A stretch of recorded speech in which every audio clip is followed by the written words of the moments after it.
The Branding of the American Mind is a book in 7 chapters. It begins with an overview of intellectual property issues in higher education and how really this pits our public interest in higher education with institutions' private interest and private gain.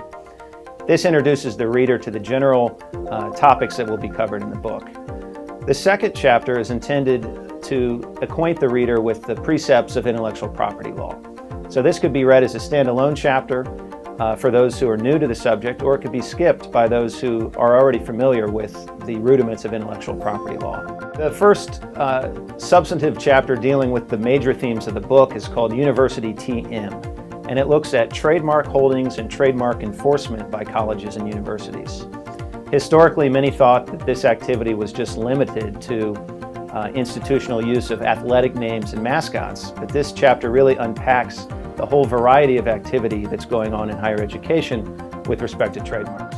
The fourth chapter is called University Patents Under the Sun, and this chapter looks at commercialization and technology transfer activities in higher education.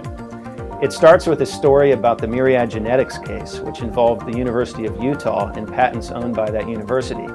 This case got litigated all the way up to the United States Supreme Court, where thankfully the Supreme Court issued a ruling that I believe was in favor of the public and also universities. Chapter 5 takes a look at copyright issues on campus. It starts with a story about a student at Virginia Tech University who found that his entrepreneurial activities had to be shelved because of uncertainties over who owned rights to works that he had created while a student. It then details many different other examples of students who have had similar problems when their institution decides that work that they do, even in the classroom, may be owned by the institution itself. The 6th chapter is probably my favorite chapter in the whole book because it pulls together a lot of different strands involving what are often thought as small areas of intellectual property. So trade secret law, domain names, internet domain names, and also right of publicity. This chapter talks about actions that institutions have initiated against their own alumni in order to reclaim ownership of domain names that they feel that they should own as an institution. It talks about the use of college athletes' names, images, and likenesses in video games. And it also takes a look at this growing phenomenon of public institutions claiming trade secrets in many aspects of their operations. The overall gist of these activities is often that the university is becoming more closed and less oriented toward the public as they focus on intellectual property as a vehicle for their own private gain.